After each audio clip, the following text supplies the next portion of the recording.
Hey, you are back on the Tortoise and Hare Experience. We just heard Metal Panda. Not Pandemic. Pandemic. That's what Oh, Turtle. That's almost as bad as my Planet Sun. Yeah, The yeah, Planet wow. Sun. I don't know. You were totally convinced that you were right, too. I thought I was totally right. Yeah, right. It was on my paper. If Right. it's on my paper, Yeah, then. right. But actually, I was looking at the monkey song. Right. Or whatever. She's looking at the wrong. She was spelled looking at- everything wrong. No, I Which is- didn't. I never spell wrong. Which is why, I have everything on right here that there's spell check, there's everything, so I don't have to worry about Yeah, it. yeah, I love your yeah. phones these days, right? Yeah. I know how to use a You're pen. killing trees. I'm trying to save them. No, I'm not. This is recycled. Yes. Let us go further into the experience. And we still have Ronnie North here. He said he was going to stick around. They just let me for- stick Ronnie. around. They kicked me All right, out. Ronnie. Hang out with Yeah, there you go. Talking golf and Guns N' Roses and David Lee Roth. I know. I was like, Ronnie, you're having too much of a good time. Just stick. Just Right? here, sit right here. Just sit down. Just sit down. Yeah. They keep trying to get away. They keep pulling me back in. Yeah. We are the mafia. We talked to our next guest, Douglas Goldstein. But before we do that, let's enter into another experience. I always forget. Whose turn is it? It's your turn. It's my turn. Okay. Experience. As you know, I gladly accept what I like to call hashtag chop life. I have these spectacular mutton chops. Yeah, they're spectacular. And just the other day, They I are. was at work. They're and gross is what they are. There was a guy that, I think it was from like Europe or something like that. And he was just like, I love your beard. And I'm like, dude, it's not a beard. I'm like, it's chops, hashtag chop life. He's like, it just brings out so much in you. I've never seen anything like it. He's like, it shows your creativity. And I'm like, tell me more. I was like, don't leave. Right, no doubt. Yeah, no doubt. Yeah. So I was completely flattered. And I think that was a cool experience. It's very rare. It happens every now and then. I'll just be walking. Like I was at some NASCAR event in Long Beach. For what is called like the Long Beach 5000 or something. Long Beach Grand Prix. Yeah, Yeah. Long Beach Grand Prix. Goes to show you that I really don't pay attention Yeah. where I'm at. Nice. I'm just somewhere like, oh, this is cool. And I was just walking, the security guard was just like, oh my God, I love those chops. So it happens once in a great while. Not as much as I would love for it to happen, but anytime that happens, it's like I just feel like they get it. That they understand like what chopism is all about. Chopism. Yeah. Just create a Facebook page. Absolutely. Yeah, it almost sounds like a religious experience. It is. Yeah, It's I like extremely. it. Yeah. Looking at this face with these chops is completely religious. Oh, yeah. So, yeah. That's what it is. It's religious. I love the Long Beach Grand Prix. Yeah, it's been around forever. I originally went down there with Motley Crue Uh-huh. back in the day, back in the Vince day, I was gonna say, which we don't want to talk about. Right. Don't let him behind the wheel. Sorry, Vince. we don't want to talk about that. that. But yeah, and then I was signing there, and it's like, who was I signing for? It was like Ferrari or something like that, and Have you Playboy. driven the I celebrity did. race? I got How to cool is drive. that? I was like, what? I know. That's just nutty. First off, I'm blind, so you shouldn't ever put me behind the wheel. Did you make it all the way through to crash? No, I made it all the way through. How'd you finish? D- Well, I mean, well, you have the fun. I mean, I don't mean it in a bad so I was Right, like the second to the last person to finish, but You get a rental whatever. car and you're not responsible That's for what's, it. Like, that's what's funny. win-win. That's what's funny though. When touring with GNR, I always said it's very similar to NASCAR. Yeah. People don't go to see the race; they go to see the crash. That's right. Right? I mean, that was it. Right. Yeah. They're not going to crash this time. No way. Let's hope No. not. There's no no crashing. way. I'm telling you, they've got this in the bag. There's- Yeah. Sure. What Seriously. scares me is there's shows before Coachella. That's the scary thing. Like, you need to start it at Coachella and go on. I don't know about that. I think Yeah, they I need to think warm up. I think it would be nice to get the warm up under the belt. Well, I Yeah, heard a 'cause rumor, like, I'm sure you Coachella's- can't substantiate it, but there's going to be like a couple LA ones before anything. Like I don't a couple know. of You know, I a mean- little club in the valley, and I even was told the name of the club Well, what we used to do. Are you going to share that with us? Well, by a out reliable there. source. Right. Well, I don't know. Well, what we used to do is like we could have sold out stadiums. Oh, easily. But like during the Use Your Illusion project. But what we did, we started by going to like 7 different theaters, like small theaters, and San Francisco, Chicago, New York, L.A. And we would announce it at like 10 a.m. day of show, and tickets would be sold completely out by 10 and 30 seconds, right?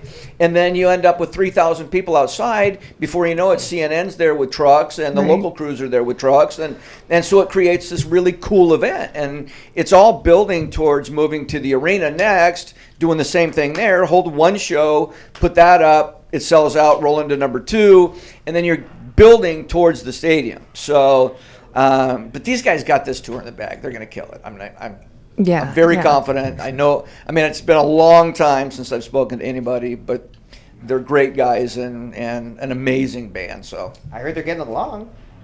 I hope so. Yeah, I heard. hope I mean, I so, don't- yeah. The members that are involved are getting along. Yeah, And that's what counts. yeah. So what about my experience? Do I get Oh, to share no, my not experience? yet. Oh, Calm down. all right. Okay. All right. Max always has a good rushing. third. Go, Max. You got your experience. You're always rushing, jeez. Yeah. So my experience when I was at NAMM, I got fitted for these in-ears. And Which is like the big thing. Just for people that don't know what in-ears are, there are people that listen that are not musicians. Those are basically they go in your ears, hence the term in-ears, and that's for like Good. yeah, right. Hence, for EQing. When people like to EQ like either their microphone or like some musicians like to only hear the bass and like some bass players can only want to hear the drum. It gets extremely technical, and if you're an engineer, you just want to shoot everybody. Right. Well, actually, where I started was with Van Halen. The monitor engineer was a guy named Jerry Harvey, and he was married to a gal named Mindy Harvey.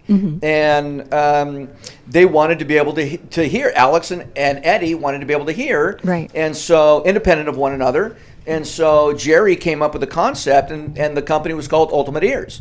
And Jerry and Mindy split up, and I actually dated Mindy for a while. She's a great gal, great lady. And Jerry's a really good guy. But they stayed in business together, and then they sold recently, but they still have part ownership in it. But that's the derivation of the Ultimate Ears. Anyway, Right, yeah. you got fitted, and yeah, so I was my friend Joe Lester, who is the Ultimate Ear guy.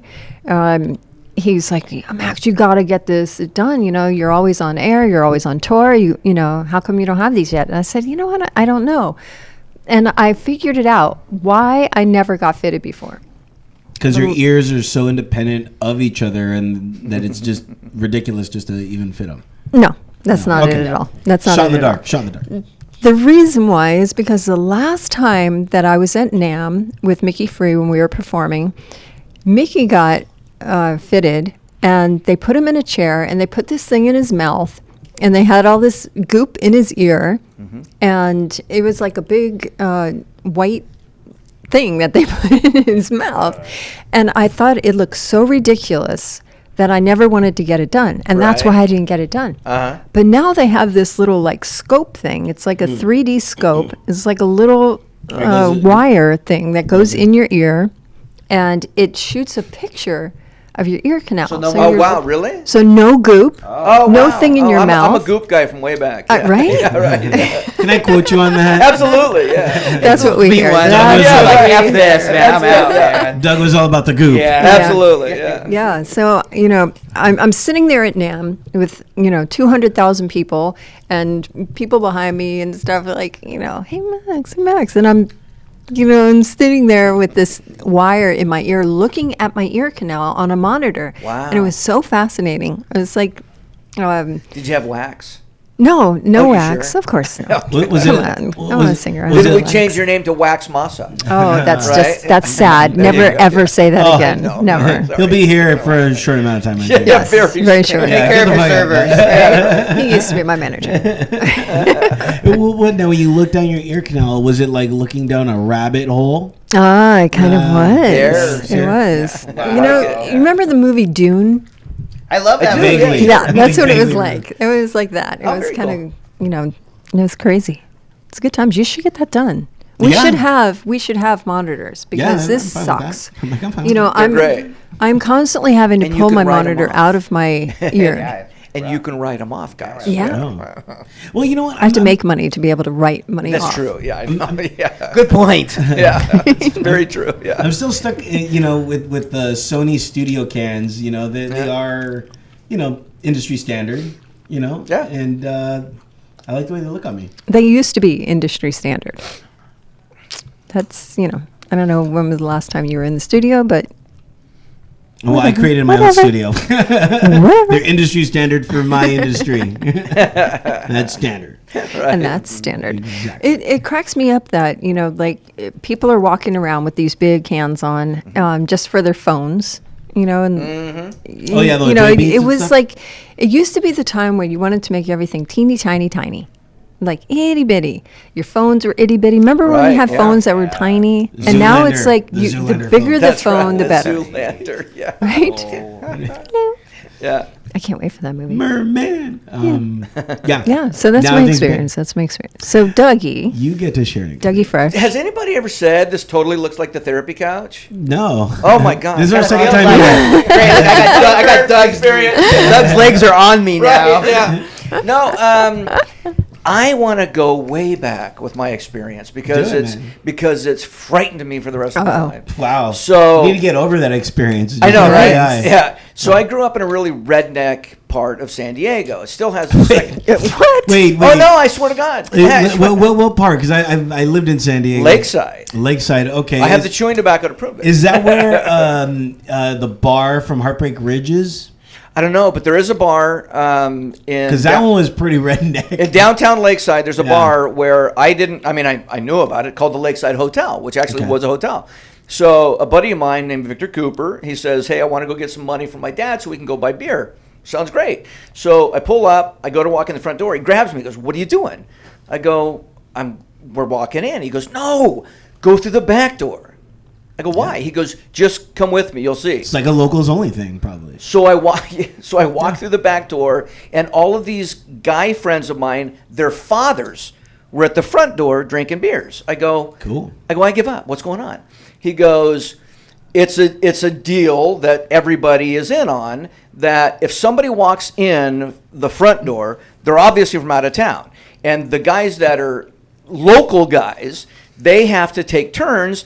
And if it's your turn and somebody walks through the front door, you have to punch them. And if you don't knock them out, you have to buy a round of drinks. I was like, Oh you my know gosh. what? This place is really redneck. Yeah. This is, and then the other bar in town was the Kentucky Stud, which had a huge horse on the top of the Well, bar. it's a stud. That's right. Yeah, and we still have. I mean, the second largest rodeo in the state of California every year. Yeah. Lakeside Rodeo. Anyway, so I grew up there, and I think to kind of fight with that whole redneck theme, I had this little gray suit that I wore every Friday to school from Aw. kindergarten Cool. through second grade. What was And- the tie? What was the tie? You got to match the tie with the suit, man. Yeah, it or was that actually- too gray? Did you no, go like no. red I or had something? I had a little black tie that came with it because it matched the crushed velvet lapels. Oh my Well, goodness. You have to have crushed velvet. We You do need a that. picture of Absolutely. this. So kindergarten and first grade, it was doing great, and by the time I hit second grade, I was growing a little bit. So we were playing kickball out in the field, the entire second grade class, and it was my turn to kick. So they rolled the ball to me, and I ripped the pants. And Oh, my gosh. ass was showing, and I ran all the way home, which is like 3 miles. But I came up with the nickname of Cute Butt, so that stuck with me That's all the good way to through, know. all the way through college. Yeah, I was known as Cute Butt. So now it's not so cute. Let me see you stand up. Let me see. You got it. Yeah, That's a good See for experience. myself if it's cute butt or not. right. Yeah. Yeah, it's got a nice little tattoo on it. Tasmanian Devil. Really? Yeah, Tasmanian Devil with. He's eating the coyote and he's holding the roadrunner, as in you're fucking Holy next, cow. buddy. Yeah, yeah, yeah. I'll show you after. Yeah. Oh. Yeah. That's awesome. Okay. Is this like a date? You guys having a no, date? it's Yeah, maybe. I'm hoping you'll be there. we're beginning our bromance. That's what Yeah. that's No called. doubt. Yeah. I'll tell you what we're going to do real quick. We're going to take another real quick break. Let's hear another. I think we still have one more Ronnie North song. Go Ronnie. In the Yay. can. Let me Hey, on a related note, did the Guns N' Roses guys give your permission to put you in the book? I'm sorry? The Guns N' Roses guys, because you're in that book. You know, you're all over the book. Which book? The Guns N' Roses book. Which one? Oh, I don't There's even about know. 15 I have like of them. 15 of them too. Yeah, Yeah, right. One of the books. I don't. Right, Remember I don't which know. one. Yeah. I mean, because you're in them. I mean, Yeah. did they confer with you, or did you just kind of just put it in there and you kind of read about it later? Absolutely. That's what I kind of thought. Yeah. I'm I in mean, Stephen not that that's here Adler's nor book. there, no good or bad. Just Well, it's the First Amendment, Ronnie. Welcome to the America. Yeah, right. to the Yeah, I mean, you're in the Slash book too. Yeah, I know. Yeah, you're a lot. Oh, yeah. I'm in the Slash You book need to write a right book now. about being in the book. Book about I know, people. Right? right? Yeah, exactly. Yeah, exactly. Even though Slash, his memory of some of those Well, events that's really are- funny. Like, Oh. he says he has such a bad memory, yet he remembers all these things that happened until now. Yeah, Right. but not Well, really yeah, in the great yeah. order. The cars, the various wives, the houses. Yeah, yeah. I love Slash to death. But there will be a point in time where him and I get to sit down and discuss what really happened and what didn't happen. But Will we be there filming and recording? no that's question. the show. Absolutely. Well, that's up to Slash. I mean, it's on him. Just audio. I'm like, just audio. That's Yeah, all. yeah. And photos. Yeah, but I mean, you'll never hear me say a bad word about any of the guys. I just love them to death, and they were my family. So as we were discussing over the air, you were talking about being in books. Yeah, he's in lots of. Just get Yeah, any a of the lot Guns N' of Roses them. books. Any You can know. coloring books, by the Are you in way. any other bands' books? Oh yeah. What other in bands? fact, check this out. You work with everybody. I mean, I'm sure you get into the books. I actually I was just reading Tony Iommi's book, and there's a section in there. I did the Seventh Star album, and Right. When he was overweight with what's his name? Glenn Hughes. Yeah. Yeah, we. The trench coat. That's right. Right. Not Tony wasn't overweight. No. Glenn was. Yeah. Glenn, No. Glenn looks amazing now, but back then, Probably at the And peak of sounds his amazing. back then Tony phase, yeah. called him Glenn Huge. Oh, that's not nice. Well, they used to have to put trench coats on him for the video so it would cover up his weight in the shows. He used to wear long leather trench coats. Yeah. If you see all Yeah. the videos. That's why I'm just like this today. Yeah, right. Yeah, Kind of a funny exactly. story, actually. Don Arden, who's Sharon Osbourne's father, he passed away, but Right. back then, they were feuding, and so. But he called me and he said, "Hey, I want you to work for Black Sabbath. Can you go meet the singer?" So I said, "Yeah, sure." So I pull up to the hotel on Franklin Plaza Suites, right? On Franklin. Right. And I used to about live there. 200 people in the middle of the street. So I was driving a Volkswagen van back then, right? My little hippie van. And so I pulled over on the side and I waved my way through. And there's this very large naked man laying in the middle of the street. So I walked up and I said, "Mr. Hughes?" He goes, "Yes." I go, "Doug Goldstein." I go, "I'm working for you now." He goes, "Right." He goes, "You gonna help me up?" I go, "Not in a million years." I go, "Cap." I go, "That ain't gonna happen, Captain." I go, "What is gonna happen? I'm gonna be over here on the curb. When you want to put your big boy pants on, come on over.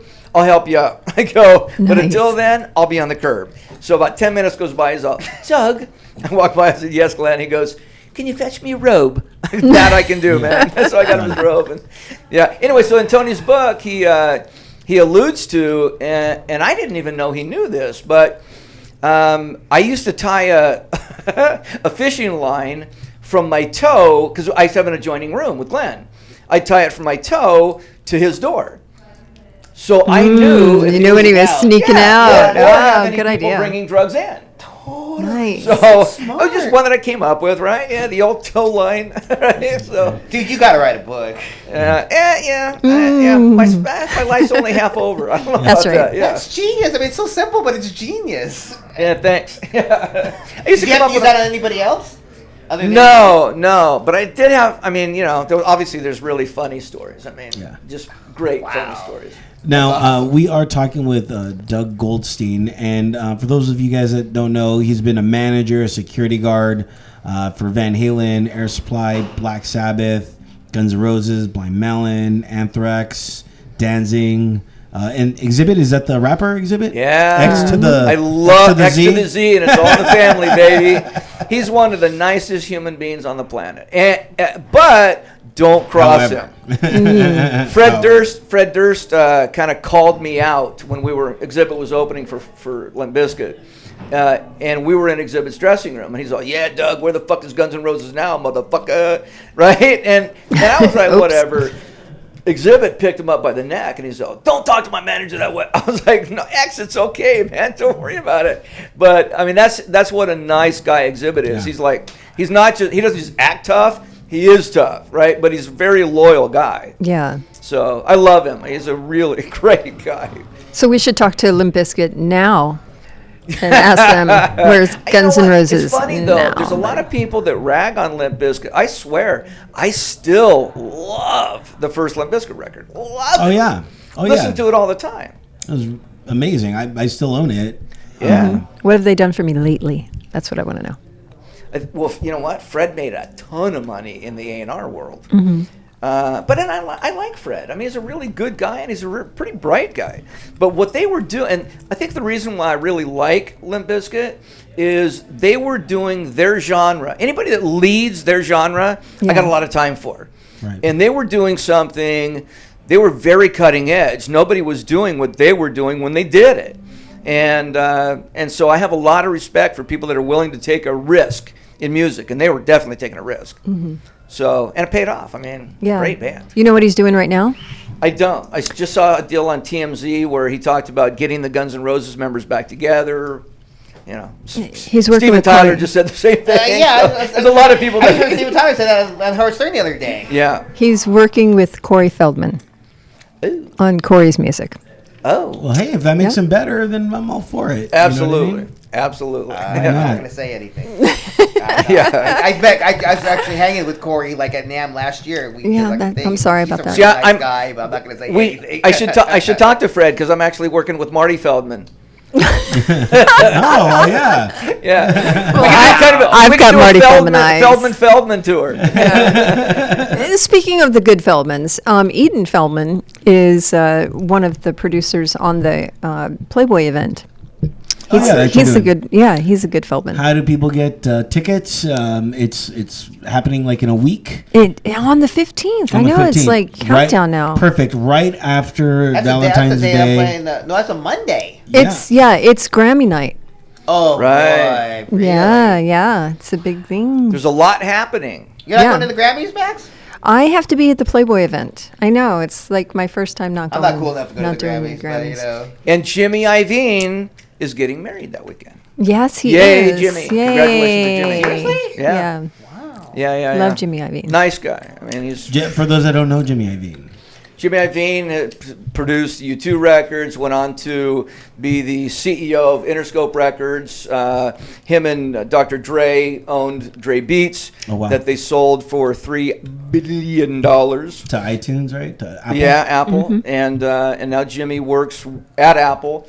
Does he really? Oh, yeah. I didn't know that. For the Yeah. Apple Music division? Apple Music, yeah. Wow. hmm Jimmy is one of those guys who's just way ahead of the curve as far as thinking goes. Cool. Yeah. Now, as a manager, you know, it's weird because you're a part of the band, you know, but you get to be the outside perspective for the band. And not only that, but you're handling so many different egos, you know, all at once. How do you do it? Why do you do it? Yeah, You why know? do you do it? Why do you Yeah, do it? And well, how you do know you what? do it? I mean, I can really speak from the Guns N' Roses example. We were a family, and every family has their dysfunctionality, but they all love each other, right? And that's really what it was. And I mean, you know, people think that Axl has an ego, and I'll be honest with you, he doesn't. I mean, really doesn't. He's just very insular and shy, and doesn't really care to explain himself publicly. And he's just. Or he's a should he have really- to? Pardon me? He shouldn't have to. No, I mean, but there are so many examples, and I'll kind of leave him alone, but so many examples where I would beg him and say, you know, please explain yourself. And he said, Doug, look, that's not who I am. And so, but, you know, Duff and Slash are like two of the most normal guys you'll ever meet in your life. I mean, totally normal, which I guess has a lot to do with the fact that, you know, they killed a lot of hair bands that were wearing spandex by walking off the bus in the jeans that they were going to play in. Right. Right. And they were kind of the first band to do that. So, you know, I guess the thing that I loved about it is I'm a huge music fan. So I had the wonderful experience of being able to work with some of the best musicians I'd ever seen on the planet. right? And so for me, it was a very proud. I was kind of like a big brother more than a fatherly figure, and so we'd gone through so much, in the trenches together. And I always say it was kind of like the Partridge Family. We had no clue like how big it was or how small it was, and it developing. We kind of were just doing what we love to do. And I hate to sound like a kumbaya party, but that's basically what it was. Right. We were just having a great time traveling the world, and before you know it, hundreds of thousands of people were showing up. That's a good thing. I like when people show up. Absolutely. Were you there at the transition when it went from the small theaters also to playing a stadium? Yeah. I started just after they did the Cult tour, and the manager called me and he said, "I know you will find this hard to believe, but there's a tour manager that's doing more blow than the band." And I said, "Well, I don't drink, I don't do any drugs," so they brought me in at that point, and it became pretty apparent right away that Axl and the manager didn't get along very well, and so the manager made me his partner, and he did a lot of great things for the band. But that was what's his name? Huh? Alan, right? Niven, yeah, Wow, yeah, right. but. Yeah. Right. I'll save that. No, don't save it. Don't save it at all. Yeah, he's actually. I left thinking that I would be the Peter Grant of modern times, and in fact, Peter Grant actually, I ran into him, and he said, "Doug, you're doing an amazing job. You're a fantastic manager." And I said, "Are you sure you don't mean Niven?" He said, "Not the English."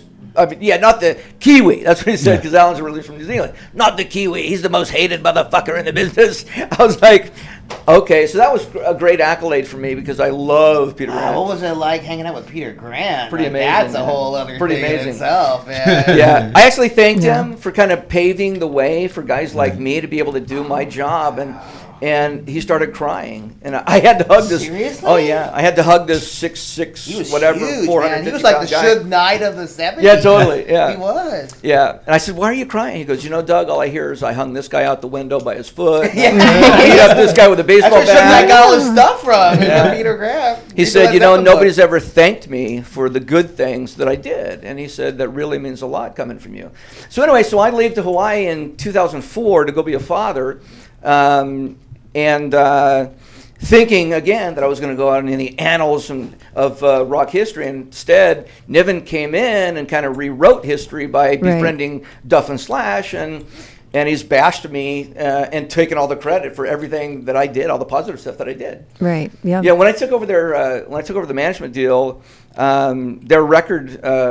their record royalty was at 15%. And I literally got into an altercation with David Geffen to renegotiate the deal. And when I finished it, it was a 34% royalty, which at the time was the biggest royalty in the history of music. And not only that, David Geffen is the king of the negotiation. Yeah. So absolutely. if you're going to get an extra 15%, holy shit. Well, he actually, Talk to me about that. He didn't want to. Well, who does? Yeah. Well, what it came down to is he had sold his company to Matsushita for $1 billion.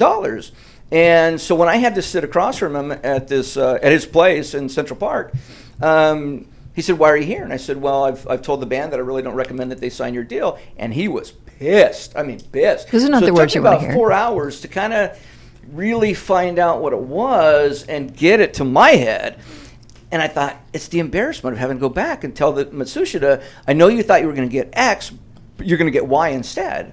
So I said, "Mr. Geffen, I think, oh, by the way, the day that I was there, that night I was flying to St. Louis, which you probably... The riot? Thank you. So it was a rough day, Ronnie. Yeah. It was a rough day. But Good times. So I told Holy So I told Mr. Geffen, I said, "Mr. Geffen, I've done my research, and I know, you started as a publicist. I'm very well aware of the picture with you and John Lennon when he was shot." I said, "Later you were a manager." I said, "So I think I know what it is. I get the whole embarrassment deal." I go, "But my band is sitting in St. Louis right now, and they know that I'm here.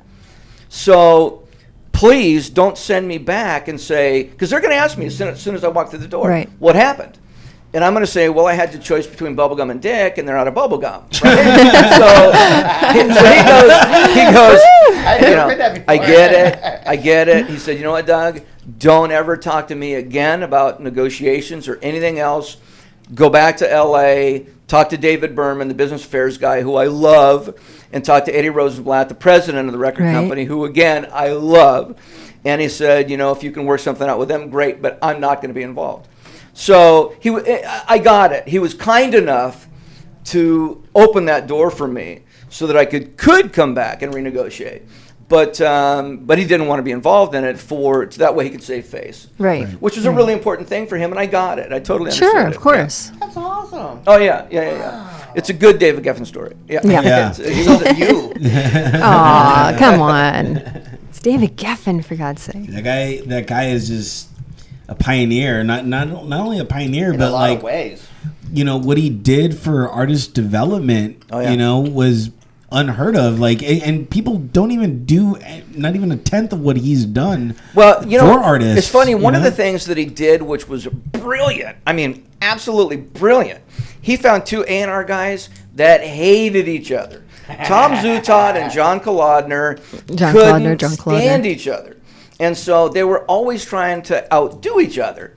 And so, you know, they'd release a Guns N' Roses album, and Zutaut would be beating the shit out of the staff, the promotion staff, and the sales staff, and international, and then Kolodner would release an Aerosmith record, right? And so now he's like, no, you got to do the Aerosmith, right? I'll even dress in a wedding dress, right, for a video. I mean, you know, Kolodner has that famous cameo. And Dude Looks Like a Lady, where he's dressed in a wedding dress, right? So he's one of my favorite people in the industry, John Kolodner. That guy is classic. Oh, Classic. He's wacky. I love I can that tell guy. you a Claudia story, but it can't be on the air. Oh. No, it's As you're looking at David Stain? Yeah, but I can tell you lots of those stories. Me too. None Me too. of them good, remotely. Go ahead, story it up, man. That's what we're here for. I'll tell you off the air, but that's I love No, David. it's stuff that I see. It's not word of it. Like I seen. Tell us. It Well, go I mean, down. Axel's really, he's a quiet guy, and he's pretty insular. And so we're at Rock in Rio, staying at the Hotel Intercontinental, which is where all the bands stay. And this is in 90, I think? Yeah, 90. And Dave keeps coming to me saying, I want to talk to Axel. And I'm like, he doesn't talk to me. What do you mean? I mean, it's nothing personal, Dave. But, I mean, it was like, seriously, like 5 times a day. And I finally just had to tell him, look, I mean, Dave, please stop knocking on my door. It's just not going to happen. Right. And it's not that, I mean, Axel just, he reads and he works out and he does private person. He's a very insular human being. So He's very polite. I have Oh to my say, God, you know, is he because polite. I met the Guns N' Roses guys before they were signed. You know, so they were, She you know, saw all their dicks. I before did the not. entire, I did like, not. world. Oh no. Do not do that. I'm not touching that. you got one up on me. Bullshit. Bullshit. I've heard. No. Nope. I only dated one guy in Guns N' Roses. That's it. Which one? Steven. Ah, little Right. Stevie. Yeah, We and love Steven. Stevie, don't I we? love Stevie. He's a very, very good guy. He's Very a good very- guy. Is he But- involved in the reunion? No, you know, I mean, I have nothing to do with the reunion. Nothing. I mean, when I left in 2004, that was it. And so I cannot comment on what they're doing other than I wish them nothing but success. However, presuppose I was involved. I wouldn't think it's any big deal to just have him come out and play Paradise City. One Yeah. song. He wouldn't even want to be paid. I guarantee you, he'd go, I'll do it for free, man. But, you know, I look at a lot of social media, and that's what everybody is asking for. Right. Is Steven going to be back? And so, you know, again, I got nothing to do with what they're doing. However, if I would, that would be one of the things that I would probably recommend. He's just a good kid. Let him get up there, because he can pull it off. I mean, I've seen him play recently, and actually has the chops. Yeah, I think he's doing very well. He's been clean for a while, and he's Yeah, hiking, over and 2 years, I you think. know, he's doing really, really well. Yeah. He's got his brother Jamie, who's Yeah. you know, guiding him and helping out with that, and you know, Jamie's you know, amazing. I've known Jamie since he was 12 years old, and he used to come to our office and on South Robertson, and he would come in and raid our autographed pictures and our T-shirt, and he would sell them at his. Smart. Well, he's a smart kid. Smart. He's always been an He's very entrepreneur. James. Hustler. enterprising, Yeah. enterprising young Yeah. man. Yeah. So when I met them, I met Stephen first, and he was standing on the street, of course, and he had just gotten his first tattoo. Yeah. And he very, very shy, and walked up to me and was like, I'm in a band, and you're really pretty. And I was like, nice. okay. What moves? I'm Thanks. writing 'em yeah, down like immediately. that so Totally he was very, opening. very, very sweet. And, invited me to come see them play, and they were playing at the Troubadour, and they handed me this little red flyer The Troub. that I still have to this day. Really? I do. And, he looked like he hadn't eaten in a month. Probably hadn't. And one of my friends was with me, and Izzy was with him. And they said, could you want to come over? And I said, no. Right. I'm going back to my house in Bel Air. But if, you guys can come and hang out. And they did, and Did we they ever started leave? hanging out. No, I don't. I think they might still be there. Yeah, No. right. But then they invited me over, and they were living in this apartment, all of them. I think it was Vicki Hamilton's place. And I walked in. Stephen opened the door, and they were watching Faces of Death. Wow. Yeah. That's cool. Sure. That's Yeah, cool movie, yeah. it was, and Axel stood up, and he was like, Max is here, shut that off immediately. And yeah, he was it's so Axel. polite and Oh, such yeah. a gentleman, and always was. Was he like, you're in my apartment and you're gonna die? He didn't say that. Horrible Yeah, Axel that- impersonation. It was so bad. Worst You know, impression. it's finally coming out what a nice guy he is, right? Because he never Mm-hmm. Yeah. cared to explain himself, people have these assumptions about Right. who he is just because of his insularity. Well, But, there like is- Kid Rock came out and said recently what a great guy Axel is, and that's always been my experience. And Yeah. I mean, he's so cute. Whenever he meets somebody, he goes like he shakes their hand. And, Yeah, know, he's his little Oh, he's- southern boy. Yeah, Absolutely. He's got great manners, a great sense of humor, which nobody realizes. I've always said, you can't be stupid and be funny. Because Yeah. for the Yes, you synapse- can. I'm like, yes, you can. Well, leave Dice Clay out of this. Oh, please do No, not. but the synapse can't take place between here and here Right. unless it's really very, happening very between bright. here and here. So Axel's, God, he's funny. We used to have a blast. Yeah. Now I have other stories of him when I was living at Shoreham Towers, and he lived above me yeah. that were not so great. Oh, There he was- was married to Aaron? Yeah, things coming off the roof, off this. Oh man, it was a very noisy place. It was very, very noisy. Yeah, I used to have people around the city that I would pay to let me know the goings and comings of the different Tabs band on members. everyone. Yeah, Different band I members. get that. yeah. That's cool. Like the doorman. Exactly. The doorman. Yeah. You gotta- I don't want your money. I don't want your money. You I'll don't take want it. your money anymore. Take this band out of here. So when's your book coming out? I want to get it. Can I come to the no. signing? Yeah, I'll come no. hang out with you. Barnes and Noble at the Grove. I'm Right. there. Have you thought about writing a book? You No. really Why- should. and you why know, not? And why not? Because those guys, they're my family, and I feel like a lot of the stuff that transpired is really nobody else's business. That's cool. And more importantly, I feel like my life is only half over. I mean, Right. realistically, if I was ever to do a book, it would be inclusive of everything from my childhood all the way through. And there would be albeit it would probably be the most read portion of the book, but it would be just a portion of my life. I mean, the Guns N' Roses thing was 17 years from '87 to '04, but so it was a big part of my life, but it wasn't the only part of my life. I mean,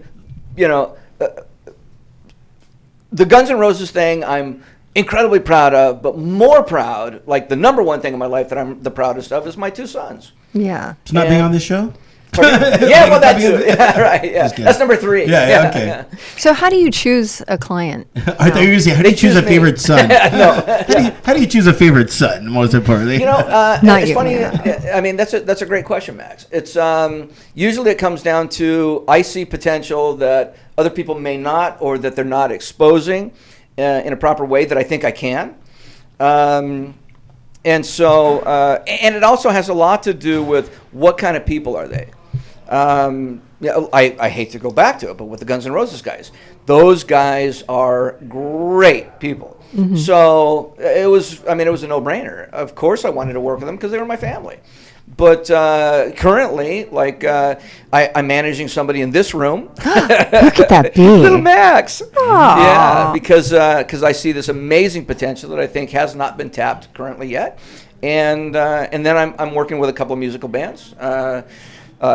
Mike Orlando from Adrenaline Mob, he has to be one of the best people I've ever met. Yeah, so sweet. He and his He's a girlfriend, doll, or right? his wife Yeah, now. exactly. Well, no. Are they not no, married? Just girlfriend. Well, he Yeah, needs they've to been marry together her 6 because years. she's absolutely fantastic. Dana. I love Dana. She's Marry a doll. her. You're I know. pushing Mike. kids and marriage on Well, people you on their know, show. What the heck? I just love Well, them. they're I almost think that married they're anyway. I mean, they live they're together. fantastic. I love Yeah. those two.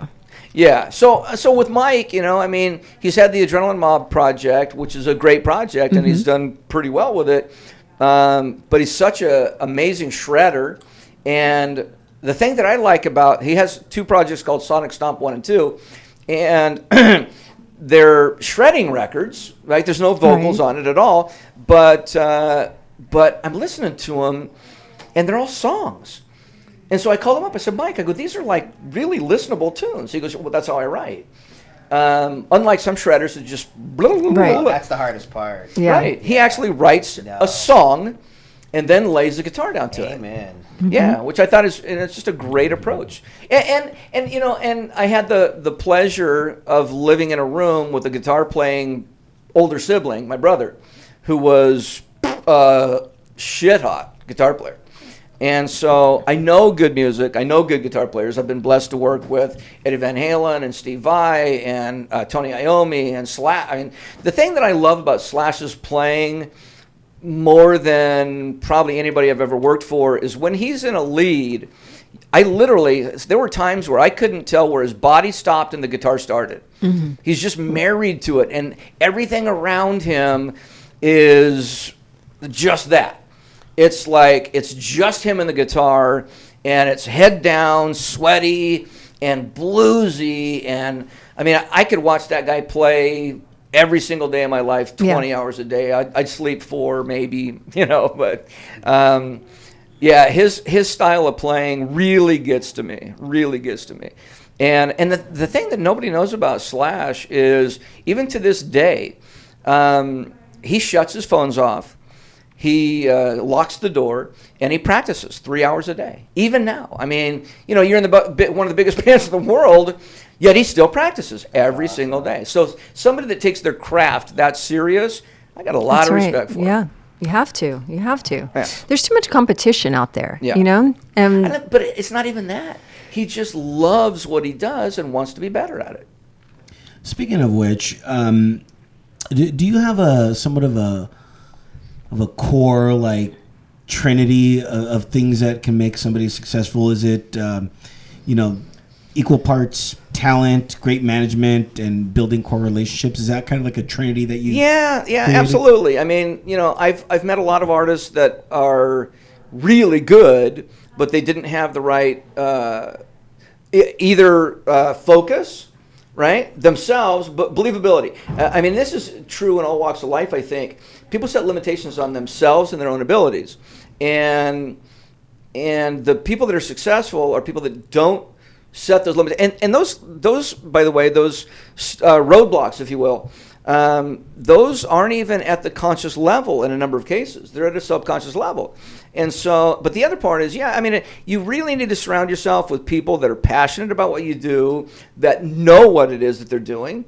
And if they don't know, ask questions. I mean, I was really blessed by having 2 people that acted as mentors for me, with Peter Mensch of Q Prime. They manage Metallica, Muse, Black Keys, Red Hot Chili Peppers, and Peter took a liking to me when I was only 27 years old, and he would kind of tell me the bombs to watch out for along the way, because a lot of people are they're gunning for your job, right? So when you're a 27-year-old kid taking over one of the biggest bands in the world, got a lot of people that are gunning for your job. But Peter was always there for me, and then another guy named John Scher. who's a huge, he's the biggest promoter on the East Coast. And John has always looked out for me and make sure that I didn't step on my own toes. You know, when I was making decisions about what to do with Guns N' Roses, I would be able to check with those guys, and they would give me their honest opinion. And sometimes I would take it, and other times I would have my own gut feeling about it. But, you know, it was always nice to have a soundboard to go back to. But so, and then, you know, part of that is with the management deal, if you don't have the right manager, you could have the best music in the world, but you're going to be stuck, you know, playing in garages the rest of your life. I think there's an absolute correlation behind the fact that Guns N' Roses and Michael Jackson are the only two U.S.-based artists to sell more records outside of America than in. And my area of studies in college was international marketing. So it was a nice marriage, you know, my being able to work with them, and because they definitely had the music, and then I got to be able to run with the ball. Very cool. Well done. Well done. Now, with those three things, is there anything that you would like to add to that, or do you think that it's just those three? Yeah, I think it's, you know, another thing is to be able to have a sense of humor. I mean, you really, as simple as that sounds, sometimes in life people take things way too serious. And I think my tact has always been to add brevity in certain relationships, in certain situations. It's important to have that. I mean, I remember one situation where, and it's laughable now. It wasn't so laughable then, but we were in San Francisco for the Deadpool, the Clint Eastwood movie, right. And the whole band is in the opening scene. Jim Carrey is the lead singer in that movie, and he's died. And there's the graveyard scene, and so I'm gonna get the band together and take them to dinner that night. So I've got everybody in the lobby except Steven, right? Where's Steven? Shit, here we go. And so half an hour goes by, and I said, you know what? We're going to dinner. So we go to dinner, we come back, and no Steven. And so, and I never take baths. I mean, I'm the first one to admit, I do shower, right? I do bathe, but I don't take baths. So okay. I'm taking a bath, and bam, bam, bam, bam, on my door. So I throw my boxers on. It's Izzy. He goes, Steven's dead across the hall. So I go across the hall, and he's laying there, and he's not breathing. So mouth to mouth, pumping on the heart, and there's this girl walking around, no clothes and whatever. And so there's this little bottle, it's a glass with orange stuff and some powder in it. So I'm asking Duff and Slash and Izzy, what is it? And they're dipping in their finger, and they can't tell, right? They're like, I don't know. I go, are you kidding me? Now you guys are going to strike out? Well, I mean, every magazine prints that you guys know more about drugs than any other band in the history of rock and roll, and you can't tell me. So I throw, I'm wearing boxers, Steven's naked, I throw him over my shoulder, and I'm carrying the thing with me of the glass, right? And I go downstairs, and I'm running by the lobby. I go, where's the nearest hospital? And they go, 5 blocks up. I go, right. 3 blocks down, it'll be on your right-hand side. I was like, okay. Only in San Francisco do you pass 4 other people carrying naked people with them, right? It's like, how long has your guy been dead, right? I'll change it.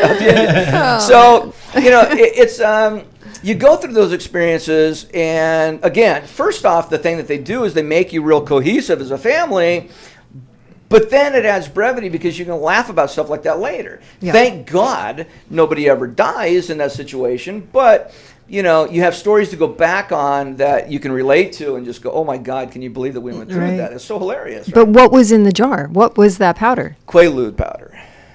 Yeah. Really? Mm-hmm. Or? They gave him, it was so funny. They gave him, like, I don't know anything about, I mean, you know, when you overdose, I don't know much about overdosing, quite honestly. I mean, because you underdose. Yeah, right, yeah. I'm really big on underdosing. Right. Well, I was a beer drinker. I never did drugs, right? And so,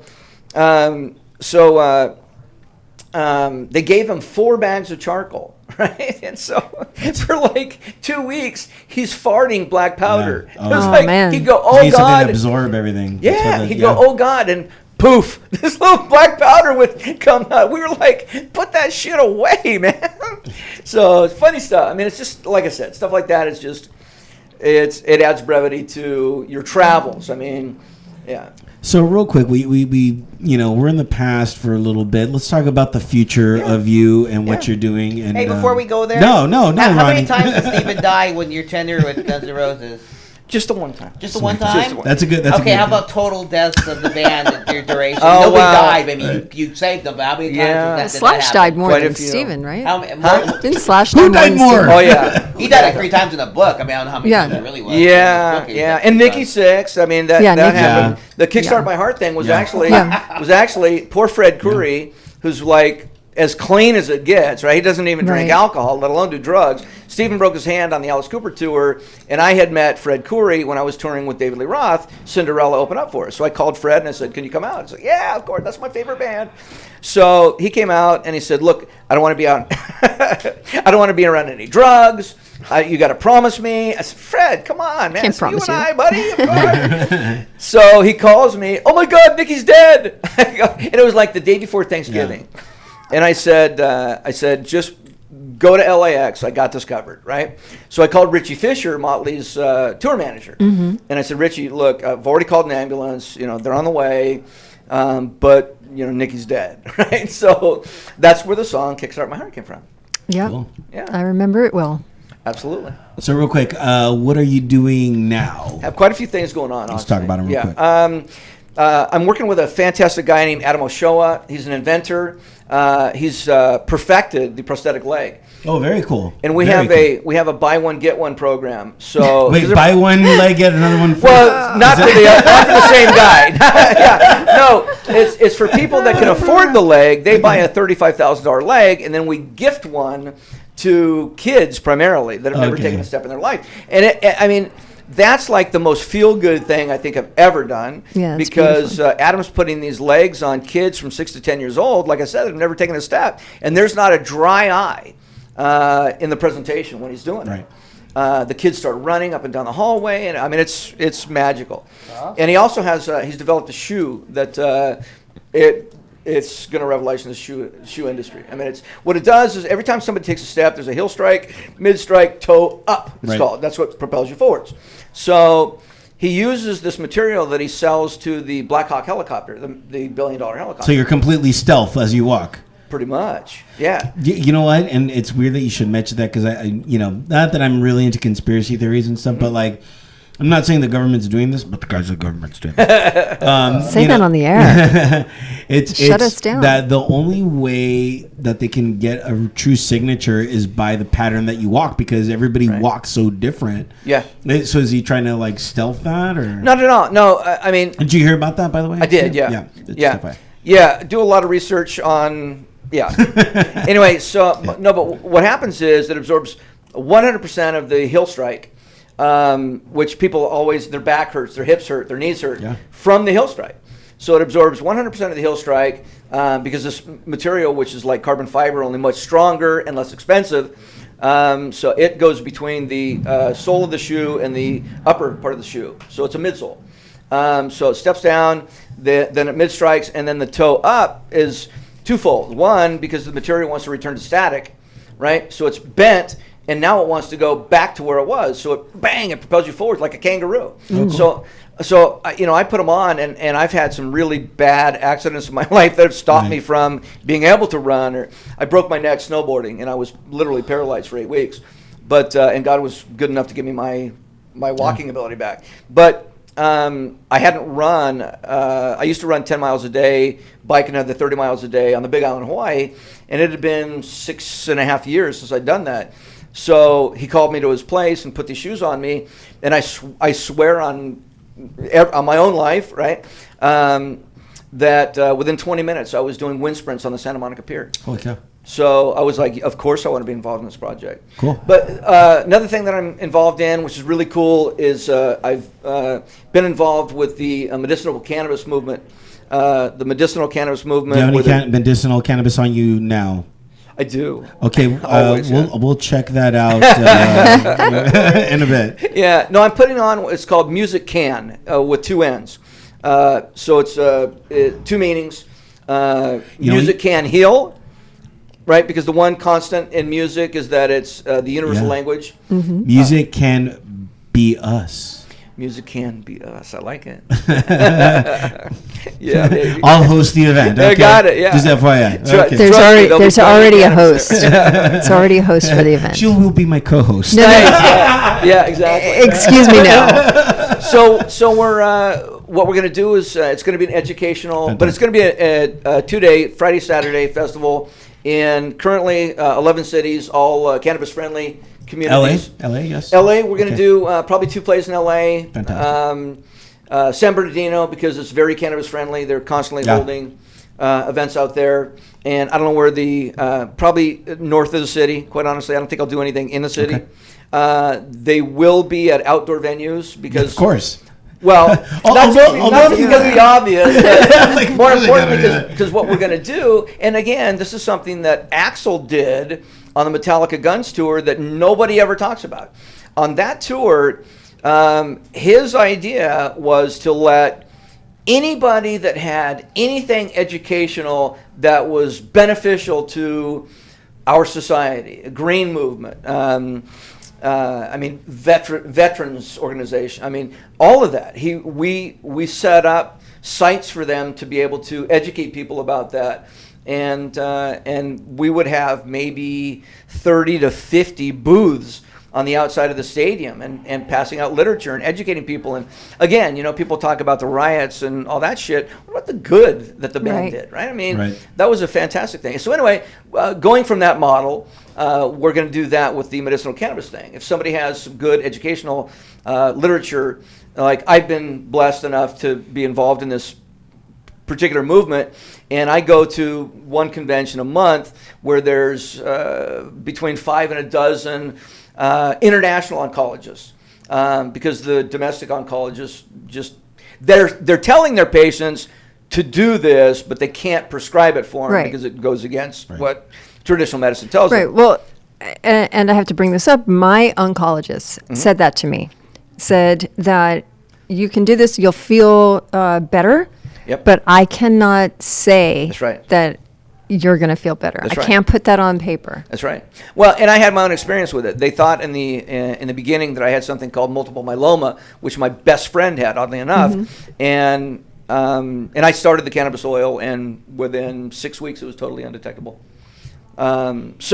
Anyway, so I'm seeing all this empirical data that just proves the validity of the cannabis treatment. The CBD oil is what it's called.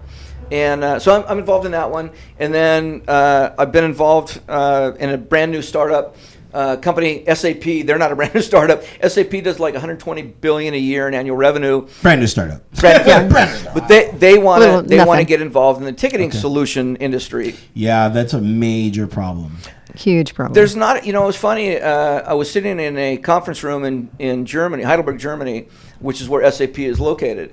And I said, yeah, there's a lot of disdain for Ticketmaster. Nobody in Germany knew that. They just knew that it's a lucrative market. Yeah. So they said, really, people don't like Ticketmasters? Well, yeah, kind of. But one of the things that's going to make I won't go into all the details because it's, I don't want to. I don't want somebody Sure. else to We steal it. could come back when you Yes. do, and then we can go over those details. Absolutely. Just But FYI. one of the cool things is to have a contract with the ticketing company called Identify Ticketing. We're going to get 50 cents put in from the building, and then we'll kick in 50 cents from our end to go towards feeding homeless in that particular city. Okay, that's cool. Or if somebody comes up with a better charity that they want to use, certainly we can use Or it. feed turtle, we'll just. That's right. Well, Yeah, but are the fees still going to be exorbitant, or are they No. you're bringing the fee down? Bringing the plus fee giving down. to the thing. Yep. Okay, 'cause the fees are just stupid. Yeah, They're pretty crazy. outrageous. They're crazy. Holy- Nobody can yeah, do they are. anything because of it. That's great. That's awesome. Yeah. Yeah. Good. Thanks, buddy. Thank you. I love awesome, man. the chiming in, and Ronnie just Right? chimes in every now and then. Oh, okay, so this is what we're going to Between do. Gum smacks.